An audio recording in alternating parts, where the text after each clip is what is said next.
Hi, I'm Jenna. I'm a wife, a mother, a writer, and I have dissociative identity disorder, also known as D.I.D. It can seem like a really hard thing to describe, but it's not really, because if you break it down, we'll start with dissociation. Everybody dissociates. It's a normal thing that our brains do. So go with me here. Have you ever been going home and all of a sudden you are at home and you don't remember how you got there? Like, did I stop at that stop sign? Like, you don't remember the drive home or the walk home at all. You're just there. Well, that's dissociation. And most people, it's the brain's low power mode. I don't need to be here. I can be solving much greater problems. This is boring. And we'll just go and decide how to tell Linda she's got spinach between her teeth. And so the brain's concerned with that and checks out, while some sort of autopilot carried you home safely. And everybody does this. Where it gets into the disordered part comes with trauma. So the current theory of structural dissociation states that everyone experiences a fragmented consciousness before a certain age, which you've seen if you've ever seen a toddler ever. 1 minute, they'll be melting down. Vesuvius, the world is ending, screams and tears, and they're on the floor and they're dying. And the next minute, it's like a switch is flipped and they're totally fine.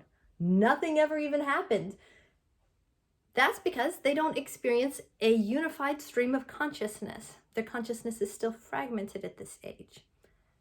Consciousness tends to unify between 4 and 9, depending on the individual. Everybody's different. But if repeated trauma happens before the brain unifies that experience of consciousness, it can stay fragmented. What the brain does is put up an amnesic wall between the part of the consciousness that experienced the trauma and the rest of the child. This way, the child can go on living a relatively normal life, unaware of bad things that happen. They can go on and, go to school and have a day despite this thing that happened at home. They aren't even aware of it at the moment.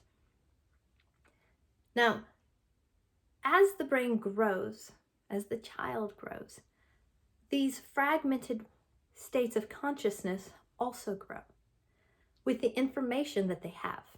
So you have the part of the child growing that has no experience of trauma. And, world is like going to school and it's difficult in these parts. And they develop likes and dislikes based on their experiences because that's how all of us are. Well, then you have the part of the child that has experienced trauma. Maybe that's all that part knows. So as the rest of the child grows, developing its own likes, dislikes, personality, this part also can grow, but it grows informed by a completely different life. This is how people come up and say, well, they have multiple personalities. It's not really. It's a fragmented experience of consciousness, a consciousness that due to trauma didn't coalesce. It's a survival mechanism that the brain uses, and it's actually a really good one. If trauma continues to happen, the brain might have more segments to deal with each individual trauma because the brain knows this handy dandy trick now. It uses it again and again to cope with things that most people wouldn't be able to cope with, that are overwhelming in and of themselves. When the person reaches a place of safety, that it is okay to revisit these things, a lot of times the brain allows these different parts that it's had walled off to begin to communicate again. Sometimes that happens because there's a repeated trauma that brings those parts that deal with trauma back up to the surface to address it again. And this is when the people realize that they're not experiencing reality the way everybody else is. I mean, you don't exactly No, we don't go around talking about, so how do you experience reality? Well, my childhood memories are in third person. That's normal, right? Everyone remembers their childhood like they're looking at themselves. No, you're all in for, like, we don't talk about that. So there's no way to know that that's not how everyone experiences consciousness. For me, I was about 36 when something triggered a dissociative episode. I didn't know that's what it was at the time. All I knew was that I wasn't okay. I thought I had healed from all of my childhood things, and now I knew that I needed counseling. So as I went to counseling and learned how to be okay with myself and to tolerate my own emotions, my parts, my system began to emerge. And it was very frightening to think, oh wait, so what I have multiple personality disorder? Wait, is that what this is? It is not.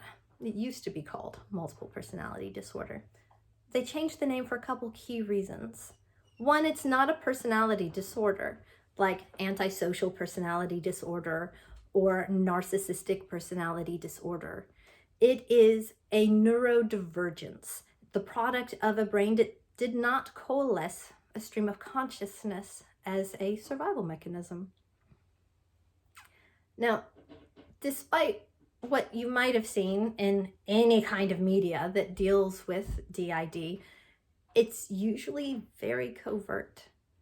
Most people have met someone with D.I.D. I would go to say that everyone has, because here's the thing, as much as we're told that it's rare, it affects 1% of the population, depending on what source you drag from. Some of them say it affects even more. Some of them says 0.5%, but about 1% of the population, which is as common as natural redheads. Just gonna leave that there. How many natural redheads do you know? That's how many people that you have met that have dissociative identity disorder.